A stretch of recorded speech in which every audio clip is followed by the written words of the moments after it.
سب دیکھنے اور سننے والوں کی خدمت میں محبت برائے سلام، عرفان احمد خان صاحب ہمارے ساتھ ہیں۔ خان صاحب، یہ جو جنگ لبنان کی ہے، کیا دیکھتے ہیں؟ معاہدہ بھی نہیں ہو رہا اور بتایا جا رہا ہے کہ دوبارہ کوئی حالات خراب ہو رہے ہیں۔ دیکھیں، جو معاہدہ ایران اور اس کے درمیان ہونا تھا، امریکہ کے درمیان بعض طاقتوں کی کوششوں سے وہ تقریباً ڈرافٹ ہو چکا ہے۔ ساری دنیا یہ کہہ رہی ہے کہ وہ اب ڈرافٹ ہو چکا ہے۔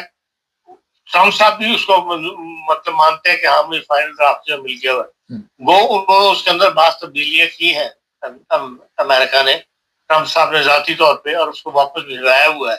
لیکن یہ دونوں تسلیم کرتے ہیں، ایران بھی اور امریکہ بھی، کبھی ہم جنگ کے حالات سے باہر آ گئے۔ وہ خلاف ورزیاں ہو رہی ہیں، جو جنگ بندی ہے اس کے دوران ڈیلی ایک دوسرے پر فائر بھی کیے جا رہے ہیں، خلاف ورزی بھی ہو رہی ہے، میزائل بھی چل رہے ہیں۔ کل بھی ایران نے بھی ایک میزائل چلایا ہے امریکن کے اوپر، امریکہ نے بھی خلاف ورزی مطلب ان کے اوپر میزائل چلائے ہیں۔ تو کیونکہ اب نئے ہارموز کی جو ہے ابھی تک ختم نہیں کی انہوں نے، ایران نے بھی جو ناکہ بندی کی ہوئی ہے، تو وہاں سے جو جانے کی کوشش کرتا ہے ایران، تو وہ ایران کی ناکہ بندی کی ہوئی ہے، ایران کو اوپر نقصان پہنچانا چاہتا ہے کہ بھائی ایران اپنا تیل سپلائی نہ کر سکے اور ایران جو ہے وہ اقتصادی طور پر بیٹھ جائے، ایران کی حکومت کے پاس پیسے باہر سے نہ آئے۔ تو اس جنگ بندی کے باوجود اس قسم کی خلاف ورزیاں تو ہو رہی ہیں، لیکن جو کچھ اب لبنان میں ہو رہا ہے اس کی وجہ سے حالات مزید خراب ہونے شروع ہو گئے ہیں، اور جس کو امریکہ نے بھی پسند نہیں کیا، کہا یہ جا رہا ہے انٹرنیشنل پریس کے اندر کہ ایران اور امریکہ اور اسرائیلی وزیر اعظم کے درمیان ایک سخت قسم کی جھڑپ، ٹیلی فونک آپس میں جھڑپ ہوئی ہے، اور جو ایران ہے وہ بھی پیچھے ہٹ رہا ہے کہ بھائی اگر وہاں پر بیروت میں آپ لبنان کے اندر حملے بند نہیں کرے گا اسرائیل، تو پھر ہم کسی قسم کا معاہدہ پھر نہیں کرتے، نہ ہمیں ثالثوں کی ضرورت ہے اور نہ ہمیں کسی نئے معاہدے کی ضرورت ہے، اگر آپ لوگوں نے یہی رویہ رکھنا ہے تو۔ اور اسرائیل یہ بات صحیح ہے کہ بھائی اسرائیل نے جو کچھ وہاں پر حملہ کیے مسلسل کر رہا ہے، خلاف ورزی وہاں پہ وہ کر رہا ہے، جبکہ حزب اللہ نے بھی امریکہ کی جو تجاویز تھی ان کو مان لیا تھا کہ ہم وہاں پر جنگ بندی کر لیتے ہیں۔ کل جو یورپی یونین نے ایک وفد بھجوایا تھا جس میں ایک جرمنی کے وزیر تھے اور ایک ناروے کے وزیر تھے، ان دونوں کو کہ بھائی وہاں پہ بیروت کے اندر 3000 آدمی مر چکے ہیں لبنان کے اندر، اور لوگ لاکھوں کی تعداد میں ہمارے بے گھر ہو رہے ہیں، تو اس کا جائزہ لینے کے لیے اور اظہار ہمدردی کے طور پر وہاں پہ کس قسم کی یورپی یونین انسانی ہمدردی کے تحت مدد کر سکے کہ جو لوگ بے گھر ہو گئے ہیں ان کو شیلٹر مہیا کیے جائے۔ اس سلسلے میں ان کا ڈیلیگیشن گیا اور باقاعدہ اطلاع دے کے یہ جا رہا تھا، اور اس کی وہاں لینڈ کرتے ہیں، اور اس سے پہلے بھی جو وہاں ایران کے اندر اسرائیل نے جو بمباری کی ہے، اور ان کا طیارہ جو ہے فوری طور پہ وہاں سے بچا کے اس کو سائپرس جا کے لینڈ کروایا گیا، جس کو یورپی یونین نے کافی بڑا احتجاج کیا ہے اس کو اسرائیل کو۔ تو بہرحال اور اس لیے شاید اسرائیل نے اس نے ٹرمپ صاحب نے کہا ہے اپنے ٹیلی فون کے اندر کہ بھائی اسرائیل کو تم جو حرکتیں کر رہے ہو اس سے تم بالکل تنہا ہو جاؤ گے۔ ظاہر بات ہے یورپی یونین جو صرف انسانی ہمدردی کے تحت عمل کرنے کے لیے بندوں کو بھیج رہی ہے، وہاں پر ڈیلیگیشن کو بھیج رہی ہے، ان کے طیارے بھی محفوظ نہیں رہیں گے تو پھر لازمی بات ہے کہ یہ بھی اپنا رد عمل دکھائیں گے۔ تو بہرحال ابھی تک کی صورتحال تو یہ اسی ہے کہ کوئی معاہدہ جو ہے وہ قریب پہنچ کے بھی اس پر سائن نہیں ہو سکتا ہے، اور اس کی مین وجہ یہی ہے کہ اسرائیل نے جو حملے شروع کیے ہوئے ہیں حزب اللہ کے اوپر، یا بیروت کے اندر جو لبنان میں جو بیماری کر رہا ہے، اس کی وجہ سے ایران جو ہے وہ پیچھے ہٹ رہا ہے۔ خان صاحب، یہ بتائیے کہ جس طرح یورپ اس وقت کئی ممالک اسرائیل کے ساتھ ناراض ہیں، اوپر سے اس طرح کے معاملات کہ طیارے کو اغوا کرنا یا طیارے کو مار گرانا، اور پھر لوگ جو ہے اس مقصد کے لیے گئے، اصل میں تو یہ ہوگا کہ اسرائیل چاہتا ہوگا کہ جو حقیقت ہے وہ باہر نہ آئے، سامنے نہ آئے، اس لیے اس طیارے پہ حملہ کیا گیا۔ طیارے پہ حملہ نہیں کیا گیا، مطلب اس وقت بمباری روکی نہیں گئی۔ اچھا، روکی نہیں، یہ انٹرنیشنل طور پر بتا دیا گیا تھا کہ اس وقت ایک وی آئی پی طیارہ وہاں پہ لینڈ کرے گا اور وہاں جا رہا ہے، تو اس کو اس وقت ان کو بمباری اسی وقت بمباری کرنا اس شہروں کے اوپر جہاں سے لینڈ کر رہا ہے، یہ بہرحال ایک غلط اقدام ہے اسرائیل کا، جس کی وجہ سے ان کو اپنا طیارہ جو ہے وہ